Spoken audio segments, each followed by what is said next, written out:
Hello from a mystery chateau in France. I'm very, very excited today because I woke up in this dreamlike chateau bedroom. This chateau is privately owned. It has been in the same family for 4 generations. It has never been open to the public, and I'm very excited to tell you that I'm going to take you on a very exclusive tour of it now. Those of you who watch a lot of Chateau YouTube channels will recognise Amy and Marc from the Chronicles of Rosières, their own channel.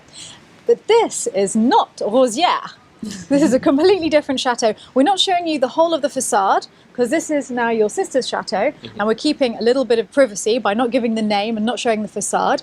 But we're going to have a tour of the interior. Can you tell us a little bit more about this place? Yeah, this was my family home where I grew up. It was bought by my grandfather in 1940, and then it passed down the generations to my mother and now to my sister. Beautiful. And so it was when I was a child. It was my dad was in the military, so we were moving every second year. But we would spend all our holidays in this house. So I have loads of memories from here. And it was just the most beautiful place to grow up. So this really was the family home you kept coming back to. It was. I've been moving all across France, so I don't feel that I'm from anywhere in France in particular. But if I had to pick a place, I'd say it's from here. Yeah. I'm really excited at the thought of you showing us around because it's the most extraordinary house. I'm really looking forward to it. Okay, great. Let's go have a look. Let's walk through to the main entrance. Great. I'm excited. This is the hallway, so it's still in the condition it was when the house was built. It has its original stone flooring, which is its local volcanic stone from Volvic. The chandelier was bought by my grandfather because the house was quite derelict and in bad condition at the time. And a beautiful staircase, which was, I love it. I wish our staircase was like this. Me too, honestly. We don't have a beautiful staircase like this in Alain. This is so beautiful. It's gorgeous, isn't it? I felt so glamorous walking up and down the stairs last night. It's stunning. Let's start with my dad's office, and the phone room and my dad's office over there. This is my dad's office. It was my grandfather's office before. Yes. It's pretty much in the state it was when the house was built as well. It still has books that belong to the house originally. Some of them... Before your grandfather? Yes, from the original owner of the house. Yes. I've seen some that still have the name of the man who built the house, the Marquis de Vichy. And I see that your father has your wedding photo on his bookshelf. Amy, you look absolutely beautiful. Thank you. That is magical. When my grandparents bought the house, it belonged to an old lady who was living there with 20 cats, and apparently it was quite horrible, and stank of cat wee everywhere. This room has kept its original paintings above the doors and the window. The trumeau was installed here when the house was built, and the book, the library. It used to be an older chateau because we know it was here at least in the 12th century, but unfortunately all the archives were burnt during the French Revolution, so we don't have anything from before the Revolution. Yes. But there's remnants of the old chateau outside. Yes, the old chateau was completely flattened when they built this 19th century house. Yes. But the cellars are still the original one from the medieval chateau. And there are a few outbuildings like the towers and the farm buildings outside that are probably 15th century or so. So will we get to see the cellars later? Yes, sure. That's my favorite part. I love seeing Not because it's so old, but because it's full of wine. That's why he loves it so much. And actually, whilst we're in your father's and before your grandfather's study, maybe you could tell us what your grandfather did. My grandfather was an agricultural engineer. He was from a family from the Ardennes and Champagne, and he inherited the Champagne estate. He was also a mountaineer, and it was only the start of touristic alpinism. So we also have a good collection of his books about mountaineering of the time. Amazing. It's really fascinating. On my mom's side, we were mostly agriculturalists. My great-grandfather was director of the mines in Alès, so he was a civil engineer. And on my dad's side, they were more in the military. So several of my ancestors were marshals of Napoleon. My goodness, amazing family history. So, yeah, it's quite interesting actually, because in my family we still keep following these leads. So we are either in the military or in agriculture. And you've gone the agriculture route. Yeah. And my mom one of her early childhood memories is her father taking her to climb mountains in Switzerland.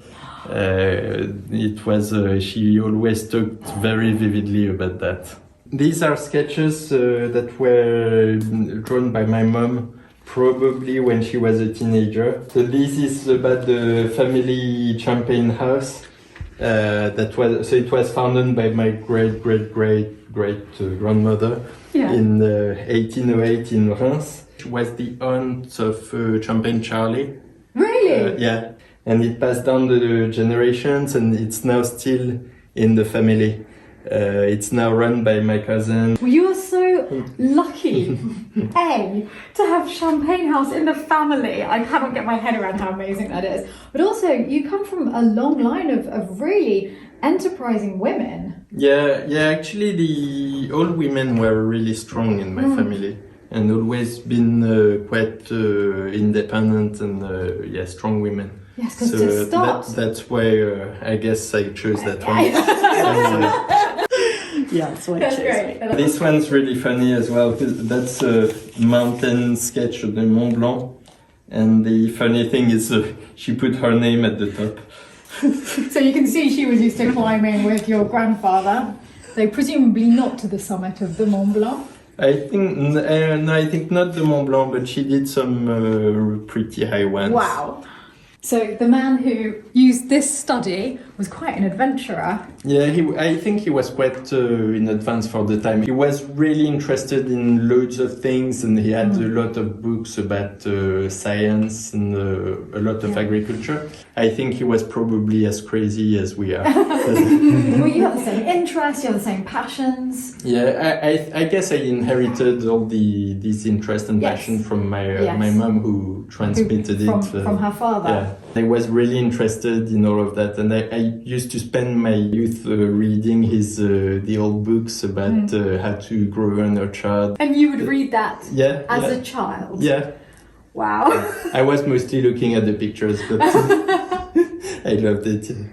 And now you have a chateau that you're going to be bringing back to life from scratch, pretty much. Yeah, exactly. Our chateau is probably in a similar condition as this house was when my grandfather arrived, and we are trying to return it into what it would have been like in the 17th or 18th century. Oh, magnificent. I can't wait to see it when it's done. Yeah, I'm looking forward to having you there. This is the telephone room.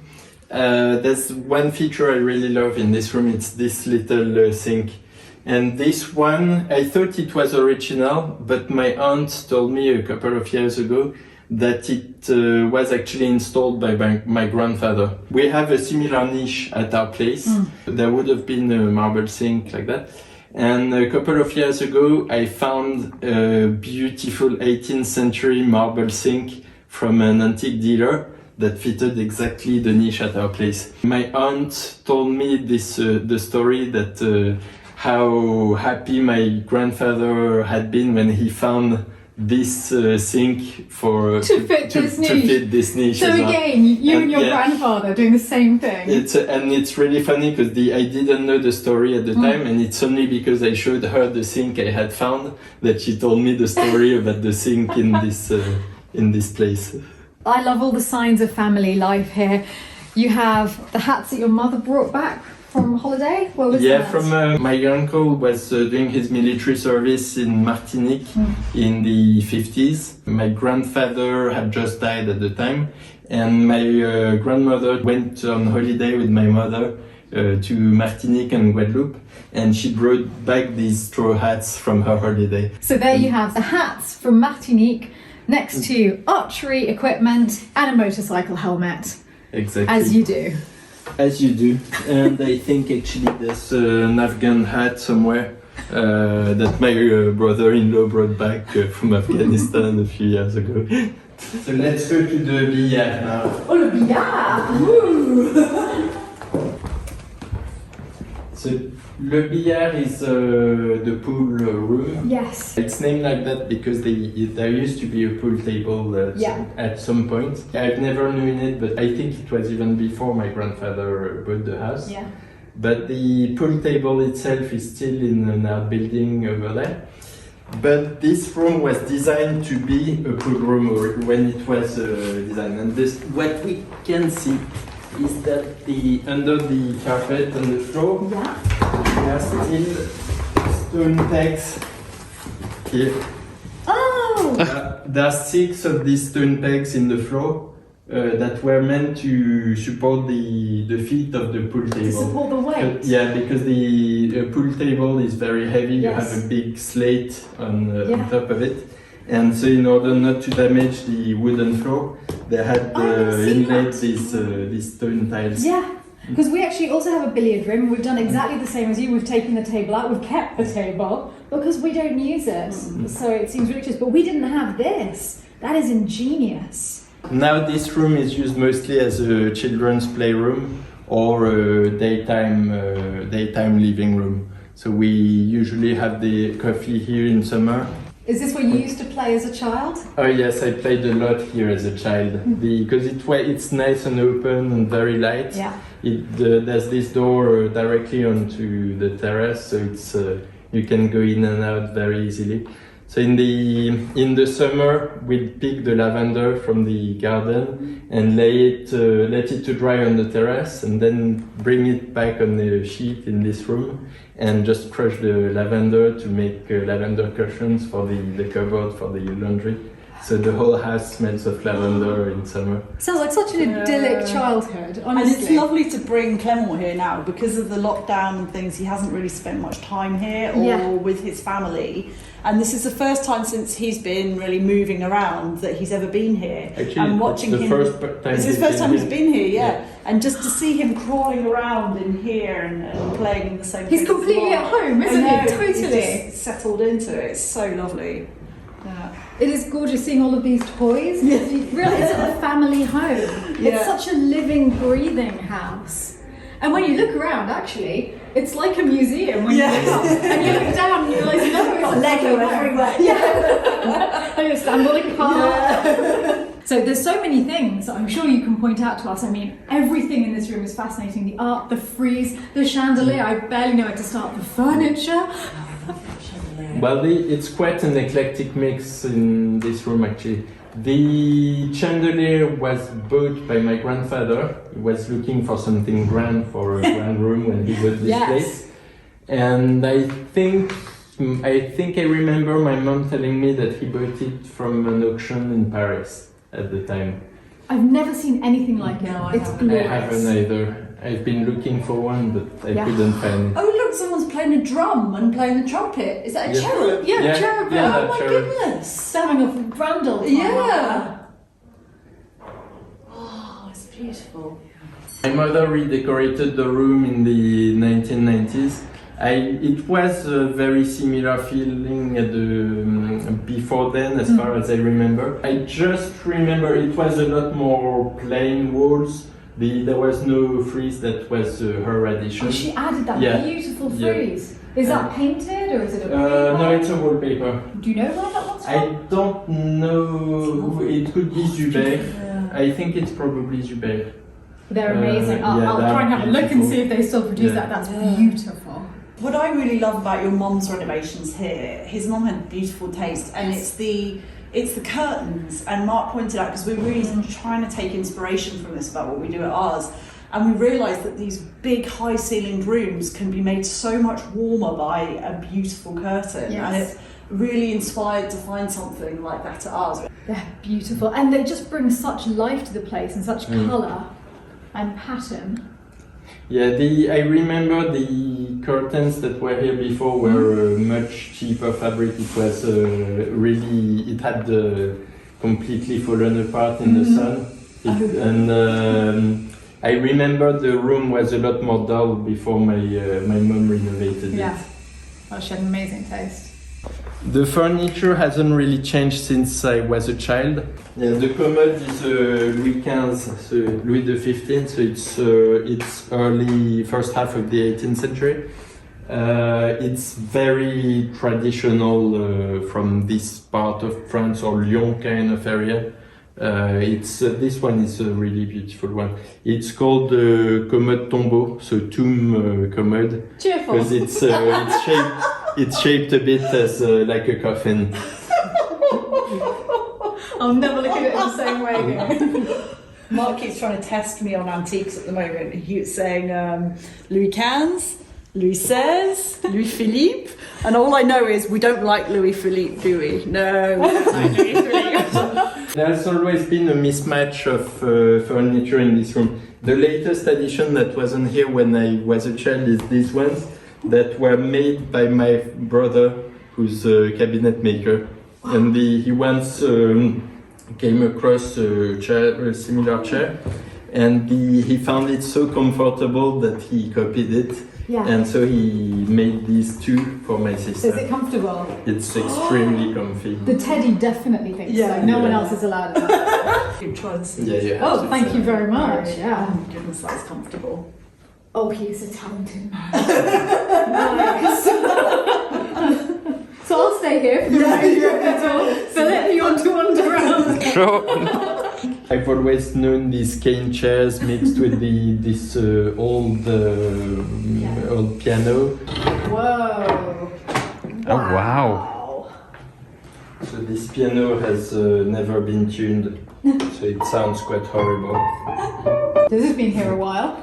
Yeah, I've always seen it being used as a table. It's good to know there's a little secret underneath though, isn't it? It's beautiful.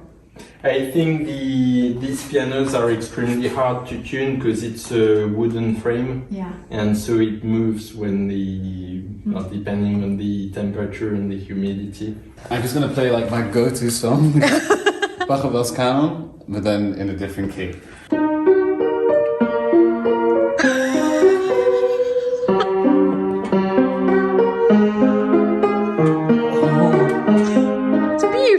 It doesn't need tuning. What are you talking about, Marc?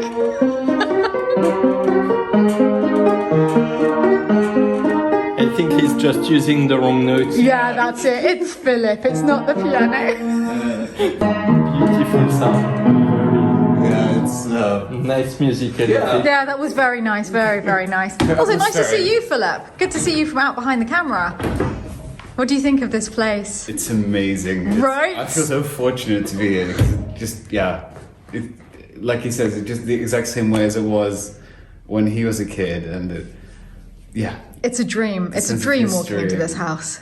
I remember my grandmother lying on this daybed. This painting I think was here when my grandfather built the place. I think it's a mythological scene, but I'm not exactly sure what. But I think it's really pretty and it really suits the room. It's not the kind of painting you can put in any room. It's always kept the very same feeling, even though the room itself was renovated. And it's now moving to your sister's home, isn't it? Yeah. It's becoming his sister's home. And she is also passionate about interior design and she's got amazing taste like your mom. My sister has trained as a seamstress and she loves fabric and fashion and everything, and she was actually a costume maker for the Paris Opera and different various fashion designers. And she has sewn for Dior, hasn't she? Yes, she has sewn for Dior, for Givenchy, loads of. She used to work in a workshop where they were subcontractors for all the fashion designers. She made a dress for Adele, didn't she? Yes, Yeah. for Adele, Yeah. for Monica Mm. Bellucci. yeah, loads of. You're managing to look details. pretty enthusiastic about fashion there, Mosherie. Am I? Yeah. Really like that. I'm a fashionista, that's why. Yeah, you're definitely not coming in. You are. You Look at them. I have very fashionable jeans with people buy jeans with holes, with printed holes. Yeah. Yeah. I make them myself. So now we are in the main salon, which is where we would spend our evenings by the fireplace. When I was a child, we were all reading books and having a herbal tea in the evening. This room is also pretty much like it was in my childhood. The chairs have been changed a bit by my mom, because there used to be only these big Louis Philippe chairs that she hated. Yeah, we don't like Louis Philippe. She loved the tapestries that were actually really nice, but the chairs were it was quite tacky for the time actually. It's the Louis Philippe was the style of the nouveau riche in the 19th century. Okay. So Heavier, dark. yeah, basically people who had money in the 19th century would throw away their old furniture and buy the new furniture of the time that was the designer's chairs of the time. And it was all about showing your money, so it was made of mahogany and very expensive wood. Yeah. And on my grandmother's side, they didn't have much money, and so they had kept all their old furniture from the 18th century. So they have So lucky. So lucky. Whereas on my grandfather's side, they were quite wealthy champagne growers, and so they had this reasonably tacky taste at the time, and so they got loads of very heavy mahogany pieces of furniture. So you can actually see which furniture came from my grandmother and which came from my grandfather. And you like your grandmother's furniture. And I like my grandmother's furniture a lot more. This is beautiful. Yeah, I love these. But this is my mom's addition actually. I love them. The latest addition in this room is the table that was made by my brother. The history behind it is that when I was a child, there was a gigantic elm in front of the house on that side. And all the elms died in the 80s by a fungal disease. The Dutch elm disease was terrible. This elm was so big that my parents had it sowed, and they kept the wood in the barn. Yes. And my brother who was a former Air Force navigator, retrained as a carpenter when he retired. And he has his workshop near Lyon, and he designs furniture, and he loves creation. And he built this table from the wood of the elm that grew 20 meters from here. That's such a beautiful story. And also this mix of every generation adding a different piece of furniture, and somehow it all works together. Yeah. He also turned this stool That I love. Yeah, It's beautiful. from I'm not sure what type of wood this is. It looks like yew. No, I think it's yew. But this is turned from one piece of wood, and it's he's really into turning. And he made the chairs next door. And he made the chairs in the Yeah. And this room is always my special room in the house. Mark is kind of says he's not very romantic, but he is actually quite romantic. And when we met, he was working growing lettuce on a hydroponic farm in the Caribbean. Of course, as you do. I know. Well, obviously he'd done his PhD in penguins, so it was a natural progression. It was a natural progression. There was no other route. And so I went on holiday there with my mum, and I met him, and we went on a number of things that may or may not have been dates, but always included my mother. And then when I came back to Europe... I didn't invite her. Do you know the song "And Her Mother Came No. Too"? I go to meet her, and her mother came too. vows not to do so, still her mother comes to. Should be your song. Story of my life. So we came, I was back in Europe, and Mark said, oh, I'm coming back to Europe to visit my family. Would you like to go hiking in the Alps? And at that point, I didn't know what that meant, what hiking meant or anything. And so I came to France. I brought my mother to begin with again. She met his parents, and still we weren't going out with each other. And then it turned... helping a lot. What was she helping with? Just she was trying to make things clear that by bringing her mother. Yeah. Chaperone. And so we came, my mum left after a while. And then I thought we were going hiking, and he kept saying, no, let's go and just do this and go and do that. And we ended up doing a tour of his entire family around France. You've got an interesting way of wooing someone, Mark. And so this was second place on our list after meeting the family. He said, do you want to come to our house in the countryside?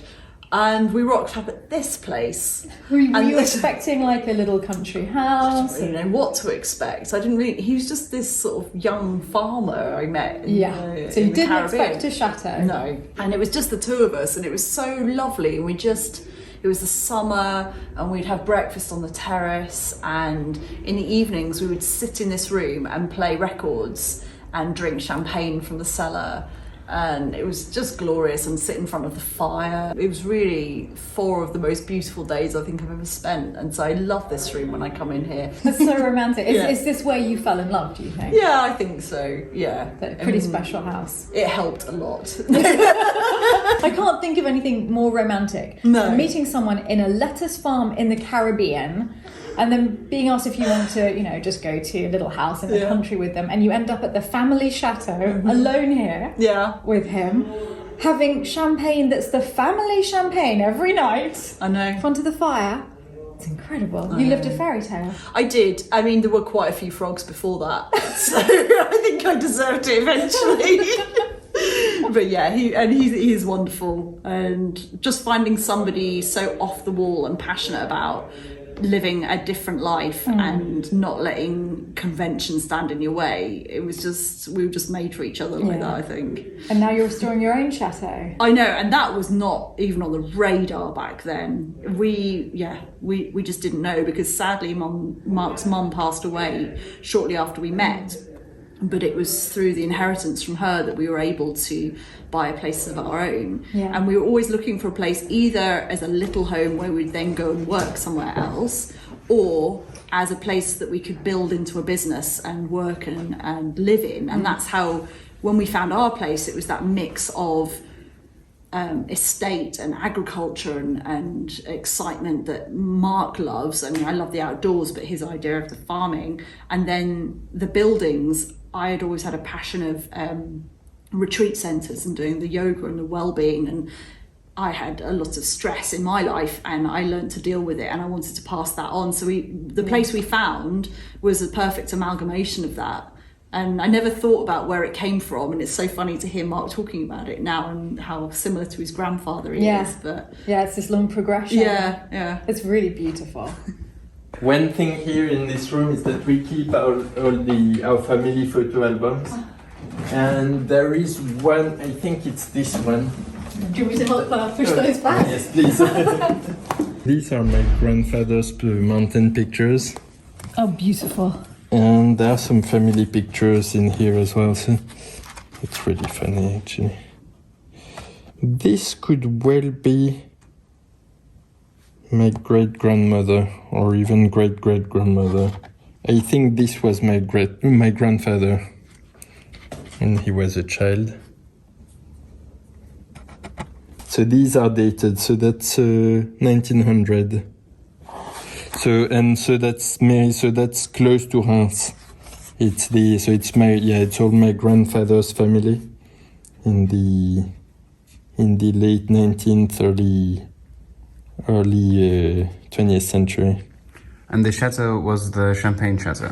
No, it's not actually. It's I think this was the chateau of some cousins on my grandfather's side. There is a mania What the- for chateaux in your family because Yeah. most of your brothers and sisters are also renovating chateaux, aren't Yeah, they? yeah, I think we all got the virus. So Clement has joined us now. Clement's woken up. Yeah. Are you going to show us the top floor, Clement Bababoo?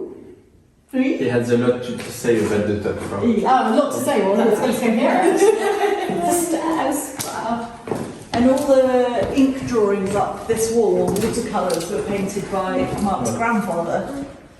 Wow, he was so talented. They're beautiful. There's such history in this house, everywhere you look.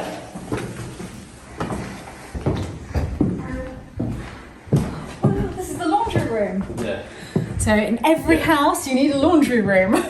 So this is the laundry room, and so I love the smell here because it's always that's the smell of my childhood, and it's the smell of lavender bags in the It drawers. smells so good in here. I wish you could smell it. It's beautiful.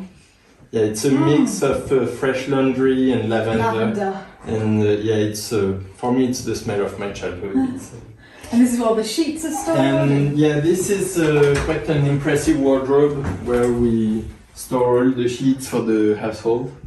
So it's that's an 18th century wardrobe with a very traditional French wardrobe as you would have in that kind of house. With the folded white linen, exactly as you would expect inside. Exactly. Well, this is a pretty glamorous laundry room, has to be said. I haven't seen it here before.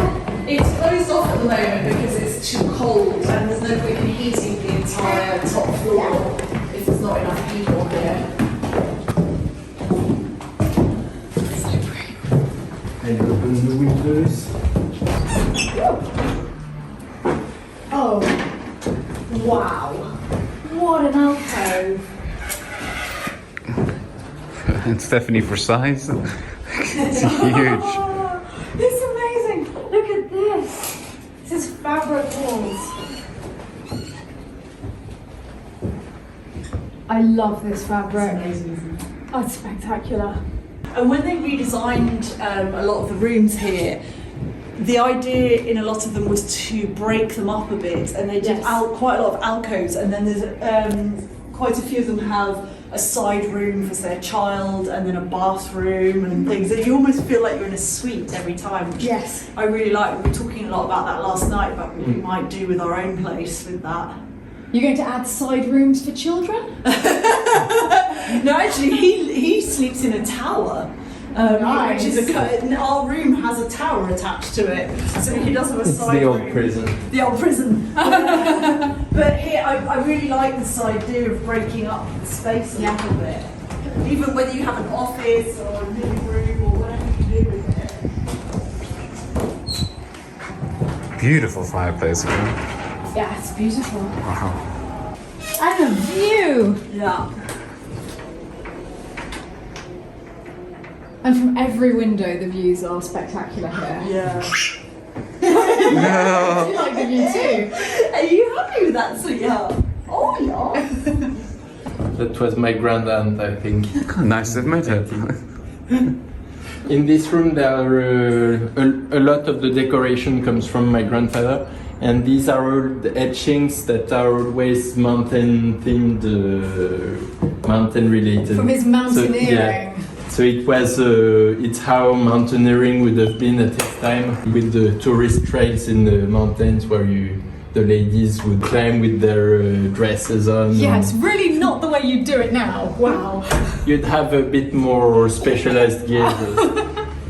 We still have my grandfather's mountaineering equipment in the attic. Amazing. And it's quite incredible to see what they were achieving at the time with that type of equipment. So is this also your great aunt? Because it looks very similar to the woman in the painting. Yeah, I think she's the same one. I don't know why we have to. We have her portrait twice. This is the attic. It's my dream attic. I wish when we bought our place that the attic would have been full like this. Oh yes. Full of treasures. So this is well, it's full of junk from many generations who've been living here. There's one thing I'd like to show you here. It's another memory from my artifact from my grandfather. Where is it? Yeah, this is it. So this is the where he had all his mountain equipment. So you have snowshoes, crampons, ice skating shoes. I mean, such style. I love the shoes. Right. Can I get those shoes? Just really ice skating Yeah. bits. His mountain jumpers. How wonderful that you've got that. Sadly, it's all the clothes moth have been here. Newspaper, 1948. 8 years after he bought this house. Mountaineering shoes with the nails on the sole.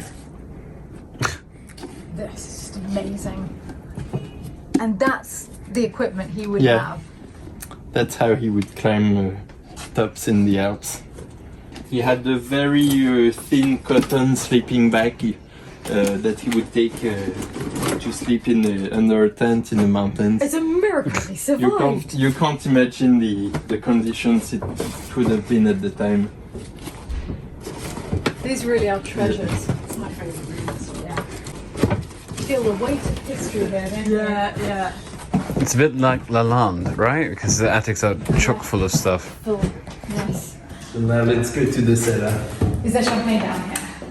There might be some. And these are the old medieval cellars we're going Yes. into. So this dates back from the old chateau. Cool. Wow, this is a cellar. So this, Whoa! So as I told you, they used to grow vines in the area. Yes. And it all finished after the phylloxera crisis. Yeah. But there are still these old wine vats. So these are the pressoirs, where they would. These two are the old ones where you would crush the grapes with your feet, and so you would have people in here stomping the grapes with their feet. And this is a more modern one that was with the screw. A little bit more hygienic, that one. These doors. That's not, yeah, this one's quite cool. So this is where they used to store vegetables. When I was a child, I remember there was a big pile of sand, and my parents would put the tubers, the potatoes and carrots in the sand here for so to have some in the winter. This is the remains of an old alembic.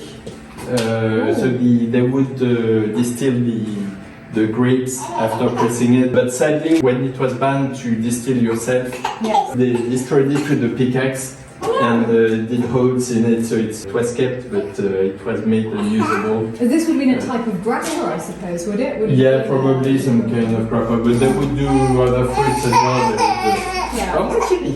They would do all kind of fruits, plum and everything basically. At the back of the alembic is the hood they would have used to harvest the grapes. So they'd wear that on their backs? Yes, like Santa. Yeah. And but they put grapes in it. Santa. Wine Santa. It just goes on and on. This is a garde-manger, so it's where you would store perishable food, like sausages, hams and things like that. You hang them from the hooks, and then you winch the garde-manger up the ceiling, and that way it's protected from rats and mice. And even the flies can't get And in. flies, yeah, there's a mesh, so it's protected. I'm imagining from it everything. full of saucisson and ham now. So good. We are actually restoring one at home to hang in our cellar. Gorgeous. Very similar one. This is another cool cellar. Whoa. It gets better and better. So this cellar has the old wine barrels, so where they would do the local wine. And there are still some old wine bottles. Some of them still have wine in. But what's really cool is that they're all blown. So it's really old glass. And you still have some wine that's probably... I can't believe there's still wine in still there. probably not the most delicious. But yeah, it's probably 19th century wine. Did you want to crack that bottle open for lunch? Or? This is the most interesting room, and that's why it's locked. Is it our wine? Apart from this. Oh, it is the most interesting. You go. Oh, yes. So this room is 12 degrees all year round, and that's why we store our wine, because it's the most temperate room ever, and it's perfect for aging wine. So it's mostly wine from my family, some of which is yes, quite interesting. We're very lucky to have a good supply of wine. So this is the family champagne. We were drinking this last night. Very delicious it was too. So it might be like swearing in church, but because I don't really like champagne. You said it. But this one was amazing. I've you never found had it. champagne. You that was found your this champagne. good. Yeah. Yes, You've I have. saved yourself there, otherwise this is a lockable cellar. I have been converted. Don't worry. This is the room where my mum used to store homemade cans of fruits and ratatouille, tomatoes and everything.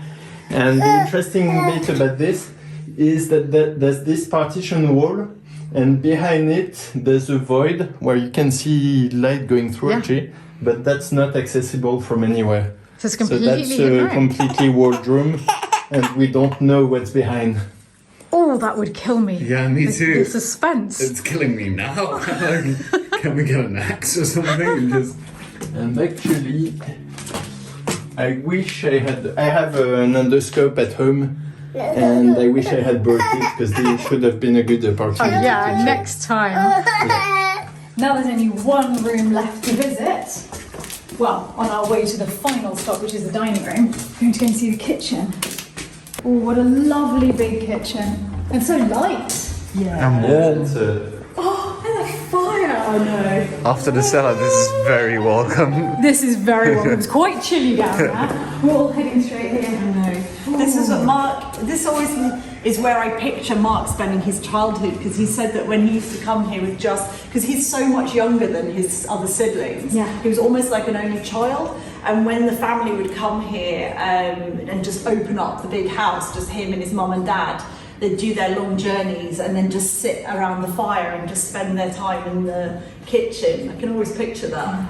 Yeah, we used to roast chestnuts on this fire in the autumn, and sometimes there's a chimney crane in here where we could hang the pot and make soup. And the bread oven next to it. I haven't seen the bread oven right next to it. It's always been full of junk actually. We've never really used it. Yeah. But it's a really nice feature. And a grill here that we would put on the fire and grill steaks. This is pretty idyllic actually.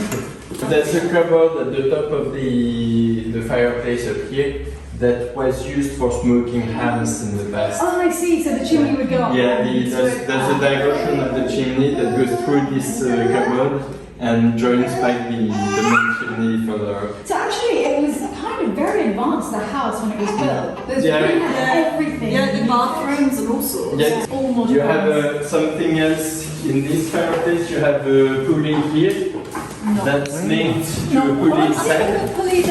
So when I turn outside, it turns in. And this was a tournebrush. Spit roast. Yeah. So you would have the motor out of the fireplace, which was a crank motor. Yeah. And you would roast your stuff in the fireplace. This is idyllic. Like, imagine a whole spit roast happening in the fire, sitting here with a glass of wine. waiting for it to be ready. I mean, you look like an old oil painting just sitting around the fire. It's going to be hard to move us from this one. Yeah. Well, except the thought of lunch might do it. Yes. I think we've put you through enough now. It's such a joy. And you must be dying of hunger. Yes, So always. we can go and have some lunch. Excellent. And then, because there's not enough time to see absolutely everything, Mark and I will do a bit more filming, and we can show you and everyone else some other parts of the chateau, maybe some of the older chateau. Well, fantastic. So if you want to see more of this amazing chateau, go over to the Chronicles of Boursiac channel on YouTube. I'll put a link to it at the end of this video and here. I'd just like to say thank you so much for coming. It's been an absolute delight. I've always wanted to meet you. Me too, really. It's been the best time, hasn't it, Philip? It has, really has. The best time. This room, like most rooms of the house, had this very 19th century symmetry with in all directions. So you have a door. This is actually a cupboard. Yeah. This is a fake door. You'll see why. And this is another door going to the dining room where we are going now. The last room on our tour. So as you see, this is actually a double door. So you had the same symmetry in the dining room as you had in the billiard room. And when you close the doors, you actually just need to close one to close the two, well, to close the doors in each room. I honestly think this is one of the things that's delighted me the most in this chateau. I've never seen this before. It's ingenious. It's really cool. It seems so usual to me that I don't even notice it. No, it's but amazing. I used to play a lot as a child between these two doors, and I think all of my nephews have been doing the same as well. Okay, Clément, you're going to tell me all about the dining room now. Yeah, Clément knows a lot about it. Yes, you're the expert on the dining room decoration. Yeah. So this dining room has. It was originally themed around hunting, and there are still some original features of the time, especially the plasterwork on the ceiling, where you see game and heads and that are original from when the house was built. Yes. And the chandelier is shaped as hunting horns. So it as well. is. That's really beautiful. So that's the original chandelier that was here when the house was built. It hasn't moved room or... wow, that's from this room. So the house was built in 1820, and it's still as it was when it was built. The decoration was redone by my parents in this room, and they added these Zuber wallpapers. I love these. Yeah, they're really pretty. Beautiful. My mom designed the painting as a gradient. In blue, so she struggled to find somebody to do that. But you see all the individual brush strokes, how they've just made it. It's a beautiful effect. Yeah, she found a really talented painter to do that. It's very cheerful and light, and I love the way these two paintings look against the blue of the walls. Actually, I think she chose the color of the room from the color of the painting. That makes sense. It works so well. Yeah, these paintings had always been here as long as I can remember. Yes. And I think they actually came with the house when my grandfather bought it in 1940. And when my mom redecorated the room, she just chose the color of the room in such a way that the painting would stay there. It's beautiful. Just beautiful. This plant is a Bocarnea I bought when I was, I think 16 or 18, just before my baccalaureate. At the time it was about that big. And it's just been growing since then, and so it's over 20 years old now, 25 years old. You know how to look after plants. My mum actually loved it, and when I went traveling later on, she took good care of it. Yeah. And now it's passed on to my sister, but I really remember when I bought this plant from a florist. It was, I was really happy with it. This room was designed in a very 19th century way, very symmetrical. So you have these two doors with the central niche, and this one is actually a cupboard rather than a door. And you would never know. You would never know. So was it originally a cupboard? Because on the other side there's a door as well. It was built as a cupboard just in order to keep the symmetry of the room. Perfect. And really interestingly, they didn't need the key holders, key rings to identify their keys, because all the keys were numbered. No! So this is the key number 5. I've never seen that before, Yes. ever. So that's key number 5. You have the... Close up the key number 5. Oh my god! Had you ever seen this? No! This is absolutely ingenious. And we've actually been talking since we've been here to get inspiration for ours, because ours is still so early. Just these big doors, this symmetry is really giving us some inspiration about what we're going to do. It transforms the space Yeah, straight away. It makes yeah. it so grand. Yeah, and so we think we're going to do this in our bedroom, have one going into a bathroom and one as the main entrance. Yeah. Very excited to go home and measure it all up when we get back. S. that's an S. That's an S. Because you had more than 10 keys. And look, you can really clearly see which key you need to look for the lock. This is a painting my grandfather bought in the early 20th century. And it's a painter from Reims, because my grandfather was a champagne grower. And I think this painter was active at the time when my father was a young man. It's beautiful. And, it's quite typical of the scenes this painter used to paint. Yeah, this one's really cool, I love it. My grandfather was born in 1889. Your grandfather? My grandfather. 1889, that's incredible. The generations were really, quite long. He had my mum when he was in his 50s. And then my mum had me at 45, so it's quite a long gap between the generations. So I never knew him. Always in your best clothes. He no longer has any good clothes because he goes out in them and rips them up. Because the other ones all have holes, so they are a bit chilly to wear. These are my best jeans. They only have one and this, usually the holes are more unfortunately located. We filmed an entire episode of the TV show, and only later I realised that he had a rip in his bum all the way across there and bright purple underpants underneath. And so we all sat down to watch it, and he's doing his strimming with his back to the camera the whole way through. So the whole world now sees Marc's bright purple pants underneath his trousers. You can see it on replay. So if you needed another reason to go and check out their channel, that's it. Marc's bottom. This was the last room on the tour, but luckily it's not entirely over for me or for Philip yet, because we've been invited for lunch. I hope you enjoyed that tour as much as we did, and now we get to have lunch in this magnificent dining room.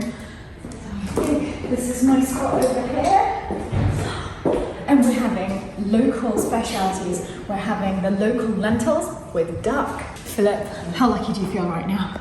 Extremely lucky. It's amazing. Have you seen this place? It's incredible. And the light streaming in everywhere. It feels so airy and spacious and homely, even though it's grand and it's a chateau. It has absolutely everything. I wish you could all join us for lunch as well.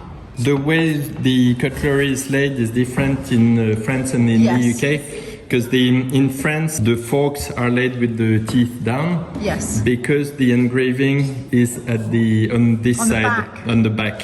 Whereas in the UK, it would be engraved here. And then they go face up. And it's the same with the spoons. And same with the spoons, actually, face down. So this is the correct French way. Yep. Well, they're very beautiful.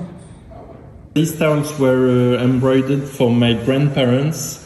It's their initials, Billiard Room and Henriot. And mine actually is the next generation. It's my parents, so Henriot and Dinchan. I see. So it's the initials here of your grandmother first. Is that right? Yeah. And then my your grandfather. Yeah. And then my mother and my father. Ah, it's beautiful. Everything is steeped in history. I love it. it. So Marc, I've noticed there's quite a strict order in which things are being passed around the table rather than going round the table. Yeah, well, you serve the women first. Yes. So you're the guest of honor, so you're on my right. So you'll be the first one to be served. Then we serve all the women at the table by order of importance, with the hostess being the last of the women to be served. And then we serve the men, so same by order of importance. So the guest of honor is at the right of the hostess. Yes. So he's served first, then everybody, and the host is the last one. So it's amazing. I'm so used to just passing things around the table, but here they're crisscrossing diagonally. It's amazing. Yeah, it gets a bit complicated sometimes. And I think it's probably quite easy to insult people if you have several guests. Like, who do you choose? Who's going to be served first? It's it depends on where they're sat at the table. So the real choice is who is sat on the right of the host, and then it doesn't matter that much. And it's also very unusual because in England we're really used to seeing the host and hostess at the heads of the table. That's the two ends. And here it's across the middle of the table that the host and hostess Yeah, sit. I don't know if it's everywhere like that in France. I think it is mostly, but I think the real reason is because the hostess has the nicest view.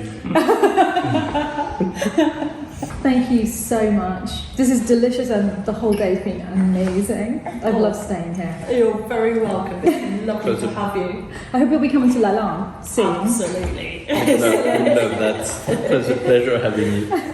A huge thank you to all of our patrons at Lalande who are making this vlog possible, especially our Dauphin and Dauphine of Lalande, Yaland Ether, Dan Bander, Brian Barnard, Lauren Barnes, Brandon and John Michael, Cecilia Begum, Denise Behrens, Jill Bidwell, Candice Blackburn, Candice Ned Borkowski, Clara Butcher, Paolina Calabro, Chloe Chalakani, Stephen Sarah Cole, Zoe Dork, Sakura Dennis, Zane Dixon, Jackie Ellison, Nicholas W. Fairfax, Tracy Ferrari, Caroline Firster, Abigail Grant, Fifi Greenberg, Crystal Hardy, Brenda Harris, Delane Hallbrook, Kim Hasselhoff, David and Tong Henderson, Jacqueline Holmes, Priscilla Hubler, Jimmy Kemp, Nadia Kennedy, Lisa LaForge, David and Summer Lalande, Morgan Lawley, Victoria Lapine, Janet Huff Lombard, Marina, Frank Martin, Meredith, Robert Miller, Kathy Norrie, JC O'Ward, Maureen Palmer, Teresa Sloan, Frank Poposky and James Snow, Tamara Price, Armin Rahman, Tonya Renee, RJB, Bettina Rojek, Hanny Ross, Mary Ryan, Elizabeth Scandon, Sven Schreiber, Lisa Schultz, Jennifer Shanks, Patty Suhu, Susan Stevens, Anne The Leaf House, Sarah Thornton, Colleen Troyer, Renee Valelli, Victoria, Jessica Walker, Brandy Walton, Laura Watkins, Lucas Wallen, James Whalen, Cheryl Whitaker, Christine Wilson, Winnie de la Cockapoo, Greg Wood, David Young, and Lodovico Ordonazzo. And thank you to all of you. Marc assures me that this Saint-Nectaire is the best cheese in the world. But look at the size of it!